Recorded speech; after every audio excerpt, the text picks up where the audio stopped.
Hey everyone, welcome back to the channel. If you're new here, this is where we go beyond the brochures and brand claims to uncover the truth about machines built to move the earth, or in some cases, break your wallet. Because today we're not celebrating power. We are warning you about the dangers hiding beneath the metal. This is the list of 5 excavators you should never purchase, machines that promised strength but delivered stress. Whether it's poor reliability, impossible maintenance, or catastrophic engineering flaws, these are the diggers that will cost you more than they'll ever earn back.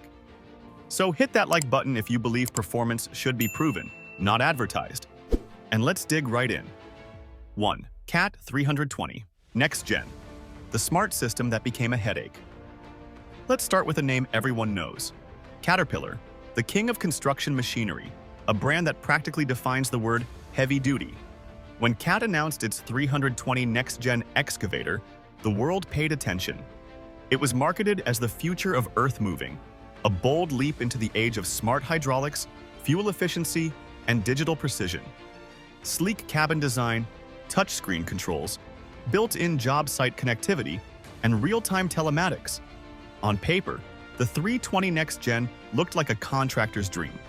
It was supposed to be the perfect combination of CAT's legendary toughness and 21st century technology.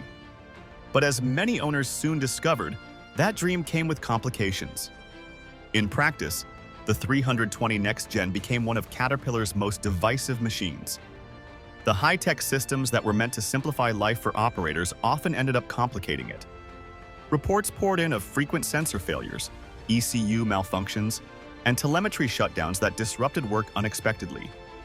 Even something as small as a faulty pressure or temperature sensor could send the excavator into limp mode, cutting its power and halting operations until a certified technician could intervene.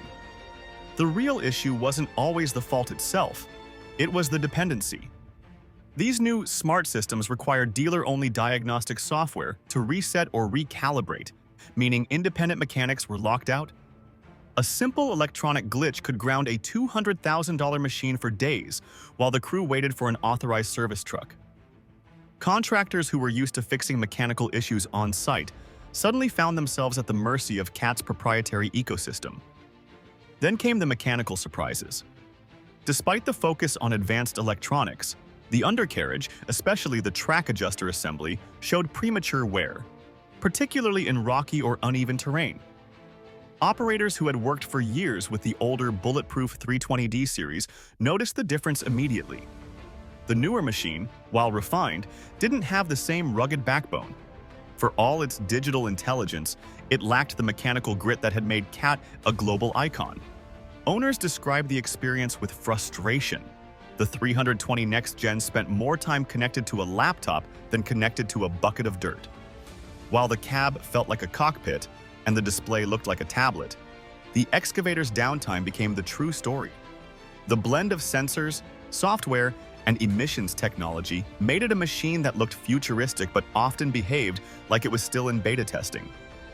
At its heart, the Caterpillar 320 Next Gen is a reminder that technology is only an advantage when it serves the operator, not the other way around. When innovation outpaces toughness, the real winner isn't the brand or the engineer. It's the ground that keeps waiting to be moved. 2. Komatsu PC 210 LC11. Too much tech, too little grit. Komatsu has earned its name through decades of solid, no-nonsense engineering. Around the world, the brand is known for machines that simply work, day after day, in heat, dust, and mud. So when Komatsu unveiled the PC 210 LC11, expectations were sky-high. It was marketed as the ideal mid-size excavator for the modern era, a perfect balance of power, efficiency, and intelligence. The Tier 4 final engine, advanced hydraulics, and electronically controlled systems promised lower emissions, lower fuel consumption, and higher precision. On paper, it looked like the evolution of everything Komatsu did best. But the field told a different story. The very technologies meant to make the machine efficient became its greatest weakness. Built around a combination of diesel particulate filter DPF and diesel exhaust fluid DEF, struggled under real-world conditions. In dusty, high-temperature job sites, the kind common across Australia, Pakistan, and the Middle East. Operators faced endless warnings, forced regenerations, and engine derates. The machine's computer frequently demanded downtime to clean itself, sometimes right in the middle of an important dig. When DEF tanks were exposed to heat or contaminated fluid, the system would throw a cascade of fault codes that no operator could clear without dealership software. The frustration didn't end there.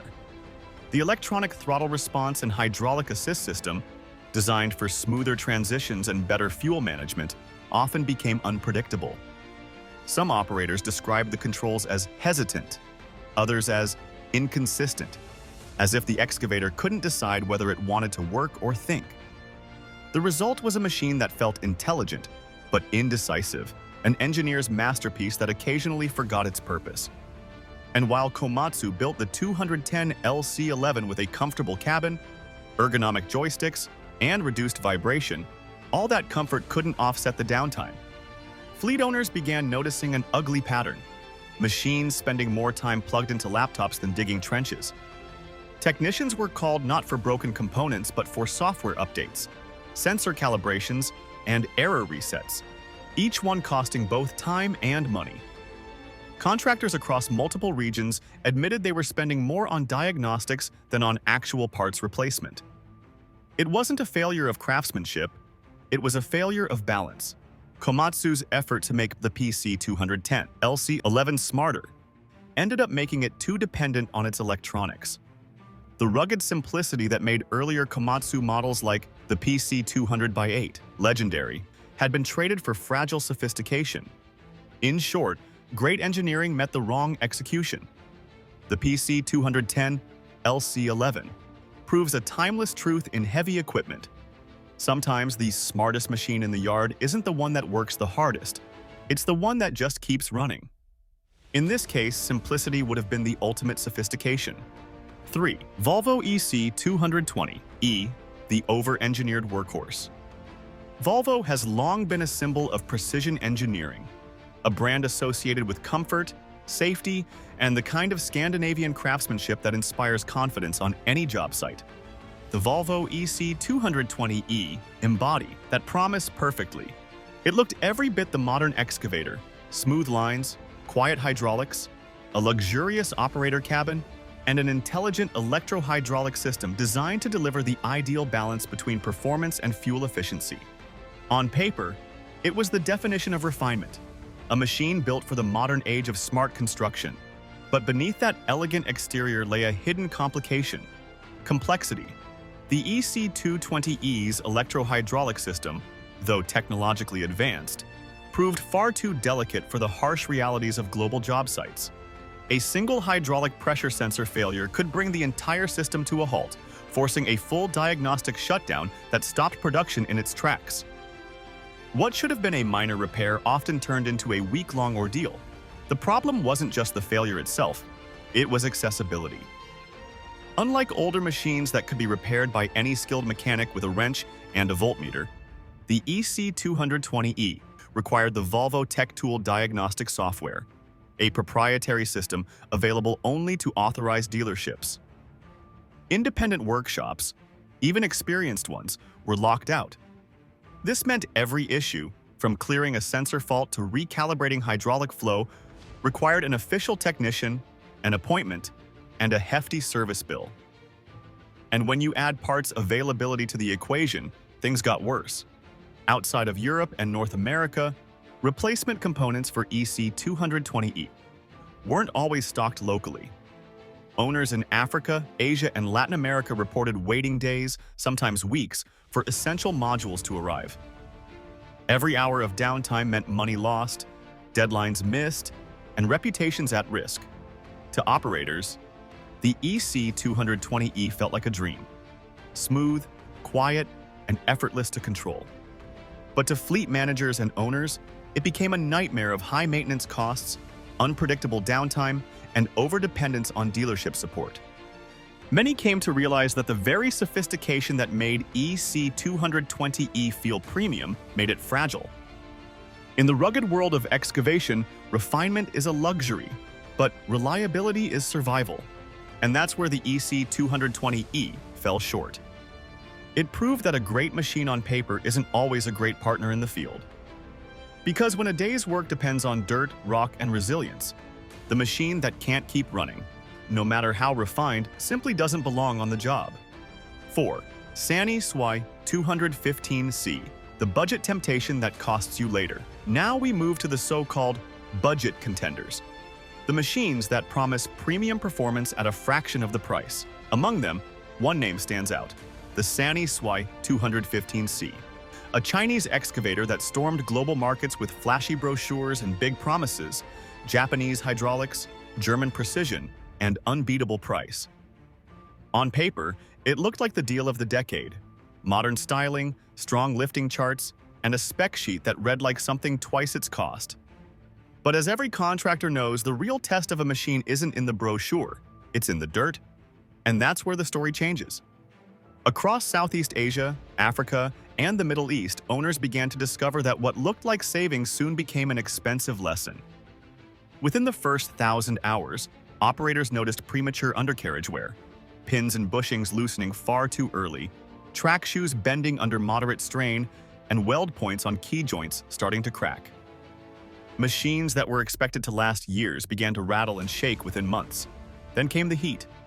In hot, dusty regions, the cooling system simply couldn't cope. Engines overheated under sustained digging, forcing operators to idle the machine until temperatures dropped. Hydraulic oil ran hotter than safe limits, seals began to leak, and productivity sank. And when something failed, even a minor component, the owner faced the next nightmare: parts availability. Genuine replacements were often weeks away, stuck in shipping, or unavailable locally. Mechanics were forced to improvise with non-OEM parts, which only accelerated wear and voided warranties. Several fleet managers who initially bought multiple SY 215Cs admitted that the math never worked out. What started as a low purchase price turned into a cycle of downtime, unplanned repairs, and costly replacements. The resale value plummeted, and the so-called budget advantage evaporated completely. In the long run, every dollar saved up front came back tenfold in lost productivity and maintenance bills. To Sany's credit, the company has learned from those early missteps. Later generations like the SY 225 and SY 235 series are far more refined and reliable. But the SY 215C remains a textbook example of why buyers must look beyond marketing and focus on long-term durability. Because when you're buying an excavator, you're not just buying steel, you're buying time, trust, and uptime. And if a machine looks too good to be true, it usually is. 5. John Deere 210G LC, the premium badge that underperformed, finally a surprise. The 210G LC, a machine from a brand trusted by thousands across farms, quarries, and construction sites. For decades, the name John Deere has stood for reliability and rugged strength, a badge operators wore with pride. But even legends stumble, and the 210 GLC proved that reputation alone can't guarantee resilience. On paper, this model looked flawless. It came equipped with a Tier 4 final engine, advanced exhaust after-treatment systems, and smart electronic diagnostics that promised lower emissions, better efficiency, and easier troubleshooting. For many contractors, it seemed like the perfect blend of brains and brawn, a quiet, powerful machine that symbolized the next step in intelligent heavy equipment. Yet out in the field, that promise began to crack. In dusty or remote job sites, the very systems designed to protect the environment turned against the operator. Diesel particulate filters clogged faster than expected, regeneration cycles triggered at the worst possible moments, and before long, the dashboard lit up like a Christmas tree. Each fault warning meant another forced idle, another missed deadline, another hour lost to frustration. The real pain point, however, wasn't mechanical. It was control. Deere's diagnostic software, known as Service Advisor, is locked behind dealership authorization. That means independent mechanics, the backbone of many construction fleets, couldn't even clear minor fault codes without waiting for a factory technician.